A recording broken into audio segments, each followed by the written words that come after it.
फकीर बाबा ने कहा, हाँ मैं तुम्हारी मदद कर दूंगा, लेकिन तुम्हें वही करना पड़ेगा जैसा मैं कहूँगा। मैंने फ़ौरन हाँ कर दी और कहा, आप जैसा कहेंगे मैं वैसा ही करूँगी। तो फिर ठीक है, इस कमरे में जाकर लेट जाओ, मैं चेक करूँगा। तुम्हारे पता है कि किस हिस्से में जादू के असरात ज़्यादा हैं। मुझे अंदाज़ा नहीं था कि वो क्या करवाएंगे मुझसे। फकीर बाबा ने कहा। मैंने हामी भर दी और फिर दूसरे कमरे में जाकर लेट गई। मैंने खुद को ये तसल्ली दी और अपनी आंखें मूंद ली। वो फकीर बाबा कमरे में आया और फिर मेरे पेट से शर्ट हटा दी। मैं शादीशुदा हूँ, मेरा शौहर और साथ बहुत सख्त मिजाज है। मैं अकेली मासूम लड़की खामोशी से इसकी जुल्म बर्दाश्त करती हूँ। दोपहर का वक्त था और मैं सो रही थी। तब मुझे ऐसा महसूस होने लगा कि कोई मेरी चारपाई के इर्द गिर्द घूम रहा है। मैंने डरते हुए अपनी आंखें खोली तो देखा मेरी सास मेरे सिरहाने खड़ी है और कुछ पढ़ रही है। खाला, ये क्या कर रही हो? तो अपनी सास को खुद पर दम करता देखकर मैं घबरा कर बोली, पागल हो गई हो क्या? मुझे शक था मेरी सास मुझ पर जादू कर रही है। वो चाहती ही नहीं थी कि उसके बेटे के साथ रहूं। मैं उठकर वॉशरूम गई और जब बाहर आई तो मेरा जिस्म दर्द से टूटने लगा था। मेरे जिस्म में इतना दर्द क्यों होने लगा है? ये अचानक मुझे क्या हो गया है? मेरे ज़हन में ख्याल आया। मैं अपनी सास को देखने लगी, कहीं मेरी सास ने मुझ पर कुछ जादू तो नहीं कर दिया है। आज ही मुआवजा कैसे हो गया कि मेरी सास खुद खाना बना रही है। मेरा शक मज़ीद गहरा हुआ और मैं अपनी सास के पास किचन में आई। खाला, वैसे तो कभी उठकर पानी भी नहीं पीती, आज तुम क्यों खाना बना रही हो? मेरी सास मुझसे नजरें चुराती हुई बोली, तुम्हारे हाथ का बना खाना खा कर थक गई हो, इसलिए खुद बना रही हूँ। उसके हाथ में तस्वीर भी थी। अब तो मुझे पक्का यकीन हो गया था कि वो जादू कर रही है। खाला, मैं राजिया के घर जा रही हूँ, मुझे इससे काम है। मैंने खाला से कहा और फिर जल्दी से राजिया के घर चली आई।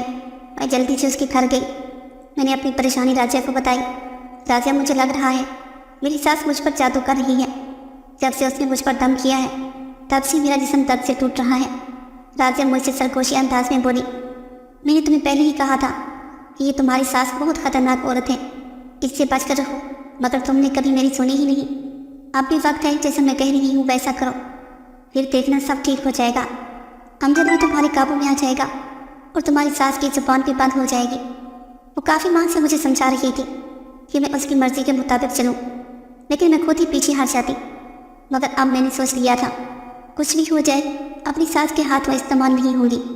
मुझे क्या करना होगा, तुम जो कहोगी मैं वही करूँगी। तो फिर ठीक है, मैं तुम्हें एक फ़कीर बाबा को बताती हूँ, वो तुम्हारा सारा मसला हल कर देगा। तुम उसके पास चली जाओ, राजिया ने कहा और फिर मुझे उस फ़कीर बाबा के आस्थाने का पता दिया। राजिया किचन में गई और मुझे शरबत ला कर दिया। शरबत पीने की देर थी कि मेरे जिस्म में मज़ीद दर्द होने लगा। मुझे ऐसा महसूस हो रहा था जैसे मेरे बदन के अंदर कांटे चुभ रहे हो। मैं अपने जिस्म को दबाते हुए बोली, ये तुमने मुझे कैसा शरबत पिला दिया है यार, मुझे बहुत अजीब महसूस हो रहा है। राजिया ने कहा, मैंने तुम्हें दम हुआ शरबत पिलाया है, तुम अपनी सास के हाथ की बनी कोई चीज़ मत खाना, इसी वजह से तुम्हें ज़्यादा तकलीफ हो रही है। मैंने हाँ में सर हिला लिया और घर चली आई। मैं जब घर आई तो देखा मेरी सास चहन में ही बैठी है। मुझे अपनी सास से बहुत डर लग रहा था। मैंने सोच लिया था हर हाल में फ़कीर बाबा के पास जाऊंगी। मेरी सास पास वाले गाँव में किसी काम से गई। अगले दिन मेरी किस्मत ने मेरा साथ दिया। मुझे मौका मिला और मैं जल्दी से राजिया के पास आई और उसे कहा, आओ चलते हैं फ़कीर बाबा के पास। मुझे अकेले जाने में डर लग रहा था तो वो कहने लगी, तुम अकेले ही जाओ, मैं साथ नहीं जा सकती। मैं चली गई। मैं जब फ़कीर बाबा के पास आई तो वो मुझे सर से लेकर पाँव तक देखने लगे और बोले, तुम पर बहुत सख्त जादू हुआ है और तुम्हें बच्चा भी नहीं हो रहा है, इसी वजह से तुम्हारा शौहर भी तुमसे खफा रहता है। फ़कीर बाबा की बात सुनकर मैं चौंक पड़ी और बोली, हाँ मुझे भी ऐसा ही लगता है। मैं फ़कीर बाबा के सामने हाथ जोड़कर बोली, बल्कि यकीन है आप ही आप कुछ करें। फ़कीर बाबा ने कहा, हाँ मैं तुम्हारी मदद कर दूंगा, लेकिन तुम्हें वही करना पड़ेगा जैसा मैं कहूँगा। मैंने फ़ौरन हाँ कर दी और कहा, आप जैसा कहेंगे मैं वैसा ही करूँगी। तो फिर ठीक है, इस कमरे में जाकर लेट जाओ, मैं चेक करूँगा। तुम्हारे पता है कि किस हिस्से में जादू के असरात ज़्यादा हैं। मुझे अंदाज़ा नहीं था कि वो क्या करवाएंगे मुझसे। फ़कीर बाबा ने कहा। मैंने हामी भर दी और फिर दूसरे कमरे में जाकर लेट गई। मुझे थोड़ा दर्द भी लग रहा था, मगर अपना कार बचाने के लिए मुझे कुछ बर्दाश्त करना पड़ेगा। मैंने खुद को ये तसल्ली दी और अपनी आंखें मूंद ली। वो फ़कीर बाबा कमरे में आया और फिर मेरे पेट से शर्ट हटा दी और मेरे पास बैठकर मुझ पर कुछ पढ़कर तंग किया। मैंने जल्दी से अपनी आंखें खोली। ये क्या कर रही हैं फ़कीर बाबा आप? मैंने अपनी शर्ट ठीक की, तुम्हारा इलाज कर रहा हूँ, चेक करना ज़रूरी है। उन्होंने इतना कहा और फिर दोबारा से शर्ट हटाकर میرا پیٹ دبانے لگے۔ یہاں تک تو میں نے دل پر پتھر رکھ کر برداشت کرتی رہی، مگر جب فقیر بابا اوپر کی جانب بڑھا تب مجھے اس کی نیت خراب معلوم ہونے لگی اور فقیر کا ہاتھ اپنے اوپر سے ہٹایا۔ میں فوراً اٹھ بیٹھی۔ میں بستر سے نکلتے ہوئے بولی، مجھے تم سے کوئی علاج نہیں کروانا ہے، مجھے جانے دو۔ مگر اس فقیر نے میرا ہاتھ پکڑ لیا اور کہنے لگا، میں نے تمہارے پیسے راجے کو دی ہیں، ایسے تو نہیں جانے دوں گا۔ اس نے اتنا کہا اور میرے ساتھ برا سلوک کرنے لگا اور دل ہی دل میں اللہ سے معافی مانگنے لگے۔ وہ فقیر میرے ساتھ برا سلوک کر ہی رہا تھا کہ اس کا مرید کمرے میں داخل ہوا اور کہنے لگا، مالک پولیس کا چھاپا پڑ گیا ہے۔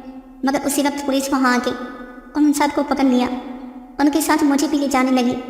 تو میں نے پولیس کے آفیسر کے سامنے ہاتھ جوڑ لیے اور کہا، بھائی مجھے گھر جانے دو۔ میری بات سن کر اس نے گہری لمبی سانس لی اور کہا، چلی جائے، اور پھر اپنے گھر واپس آ گئی۔ میں نے اللہ کا شکر ادا کیا کہ میری عزت بچ گئی ہے۔ اگلی دوپہر جب میں سوئی تھی تب پھر سے میری سانس مجھ پر کچھ تنگ کرنے لگی۔ میں اٹھ بیٹھی اور پوچھا، یہ آپ کیا کر رہی ہیں؟ میری بات سن کر وہ کہنے لگی، میں تم پر روحانی عمل کرتی ہوں تاکہ تم راجہ کے جادو سے دور رہو۔ وہ امجد سے محبت کرتی ہے، اسی وجہ سے وہ تم دونوں کو جدا کرنا چاہتی ہے، اور اس کی باتوں میں آ کر اپنا گھر خراب مت کرو۔ اتنا کہہ کر میری ساس وہاں سے چلی گئی اور میری آنکھیں کھل گئی۔